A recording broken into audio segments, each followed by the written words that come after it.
जादू करेल असं मला वाटतंय, खात्री आहे मला. यानंतरचं सादरीकरण करण्यासाठी येते रत्नागिरीची कष्टी शेख. हिनी महाविद्यालयीन विद्यार्थी गटातून विजेतेपद मिळवलेलं आहे आणि तिच्या भाषणाचा विषय आहे होय मी पण सावरकर.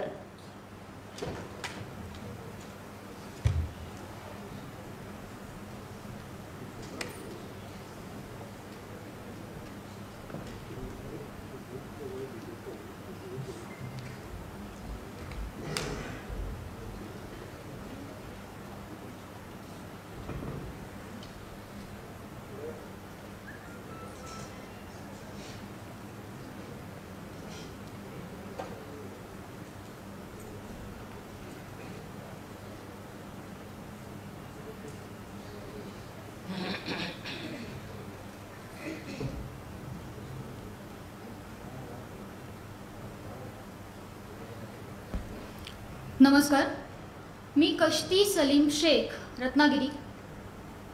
होय मी पण सावरकर. बरं, आधीच 7 मिनिटात सावरकरांना मांडायचं म्हणजे कठीण काम, त्यामुळे मी चरख्यावर बोलण्यात एकही मिनिट वाया घालवणार नाही.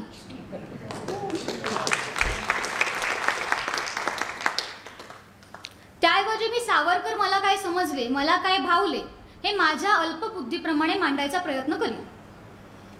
धर्म, हिंदुत्व आणि जात, इथूनच सुरुवात करूया. धर्म एकच, हिंदू धर्म. बाकी सगळ्या धर्म संस्था आहेत. सावरकरांच्या मते हिंदू धर्म हा फक्त धर्म नाही, ती एक जीवनशैली आहे आणि तीच जीवनशैली मला आवडते, म्हणून मी स्वतःला हिंदू मानते किंवा हिंदू समजते. आणि सगळ्यात महत्त्वाचं काय माहितीये, इथे ना सक्ती नाही. 5 वेळा नमाज पढा हा तुम्ही कट्टर, किंवा मेणबत्त्या घेऊन चला, असलं काही नाही. संपूर्ण मनुष्य जातीला सामावून घ्यायची ताकद असलेला धर्म म्हणजे हिंदू धर्म.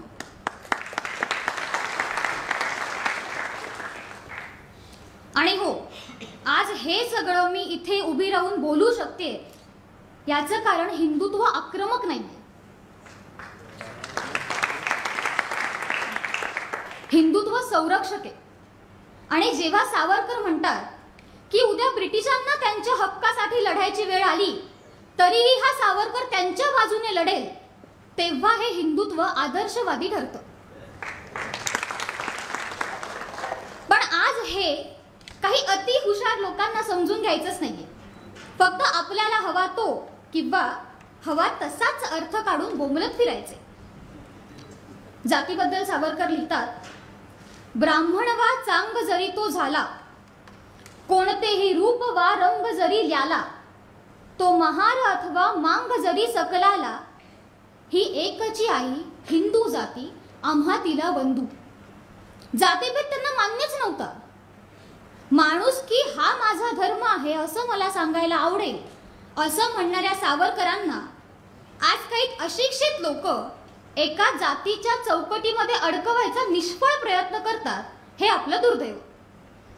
माझ्या घराकडून 5 मिनिटावरती एक मंदिर आहे, पतित पावन मंदिर. मी जिथे जाते हे सावरकरांमुळे, कारण सावरकरांनी ते मंदिर सर्व धर्मियांसाठी खुलं केलं होतं. आणि हो, मी तिथे जाते हेही त्यांच्यामुळेच. असो, आज मला इथे एका वेगळ्या विषयावर बोलायला आवडेल. सावरकरांनी नेहरूंना काही सूचना केल्या होत्या, त्यातली एक सूचना त्याबद्दल मी आज बोलणार आहे, ती म्हणजे शिक्षण संस्थेसंदर्भातली सूचना. सावरकरांनी नेहरूंना सांगितलं होतं की ही ब्रिटिशांनी रुजू केलेली शिक्षण संस्था बदला. ती बदलली गेली नाही आणि म्हणूनच आम्ही शाळेत काय शिकतोय, फ्रान्सची राज्यक्रांती, जर्मनी आणि फ्रान्सचं युद्ध. भारतात राहतो ना आपण की युरोपात राहतो? छत्रपती शिवाजी महाराजांचा इतिहास शिकवा, झाशीच्या राणींचा इतिहास शिकवा, टिळक, आगरकर, सावरकरांचा इतिहास शिकवा. आणि नवीन काहीतरी म्हणे भावना दुखावतात. अफजल खान म्हणे सुफी संत होता. कधी ठरलं हे? अचानक मध्येच साक्षात्कार झाला. साक्षात्कार वगैरे असं काही नसतंच ना, इथे जरा फार मोठे शब्द झाले. इथे सगळ्या आकाशातून. असो, जिभेला आळा घालते. भावना दुखावतात म्हणून आम्ही काय करतो? धडे काढतो. का धडे काढायचे आपण? अरे समजावा. अफजल खान, शाहिस्ते खान होते वाईट तर होते, मान्य करा. आणि भावना दुखावताय तर बॅगा भरा आणि जा. बघा तुम्हाला कोण घेतोय.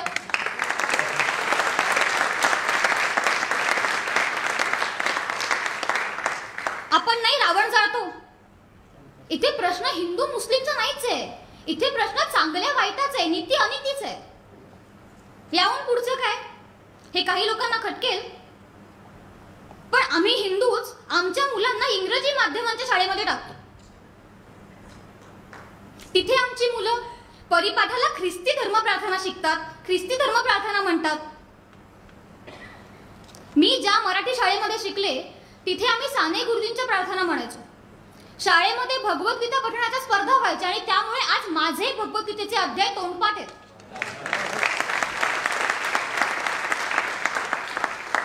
कॉन्व्हेंट मधल्या मुलांना येतं का हे?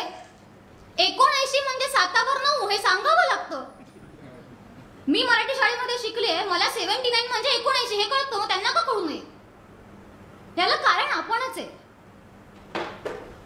उद्या मराठी राजभाषा दिन आहे. सगळ्यांचे स्टेटस बघाल व्हॉट्सअपला, माय मराठी आमची प्राणप्रिय माय मराठी. किती माणसं, 2 मराठी माणसं एकमेकांशी मराठीमध्ये बोलतात.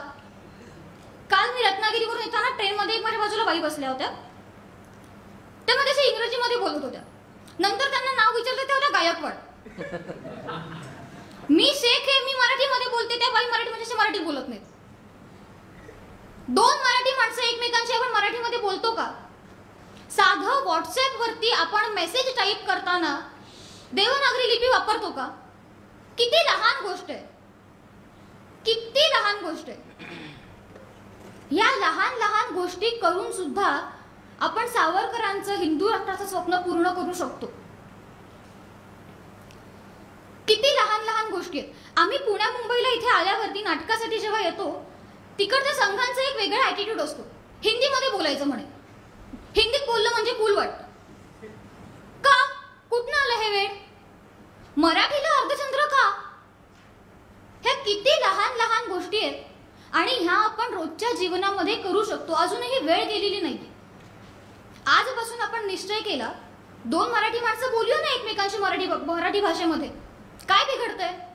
साधा मोबाईल नंबर देताना सुद्धा 9834 कशाला, 9834 असं म्हणायला काय होतंय? काय बिघडतंय? ह्या एवढ्या लहान लहान गोष्टी करून सुद्धा आपण सावरकरांचं हिंदू राष्ट्राचं स्वप्न खऱ्या अर्थाने पूर्ण करू शकतो. आणि तेव्हा जसं सावरकर म्हणाले होते, स्वतः मुक्त होऊन ती मुक्त करील जगता, ममतेच्या समतेच्या सुजन रक्षणाला. म्हणजेच हिंदू जाती स्वतः मुक्त होऊन पूर्ण विश्वाच्या हक्कासाठी लढेल, समतेने ममतेने लढेल आणि सगळ्या विश्वाला तिचा हक्क मिळवून देईल. सावरकरांचं हिंदू राष्ट्राचं जे स्वप्न होतं ते आपण या लहान लहान गोष्टीमधून सुद्धा पूर्ण करू शकतो. मला आज इथे हेच मांडायचं होतं आणि म्हणून मी मुद्दाम हा विषय निवडला. वेळेचं भान राखून मी थांबते. आणि हो, कुणाच्या भावना दुखावल्या गेल्या असतील तर माफी मागते. थँक्यू.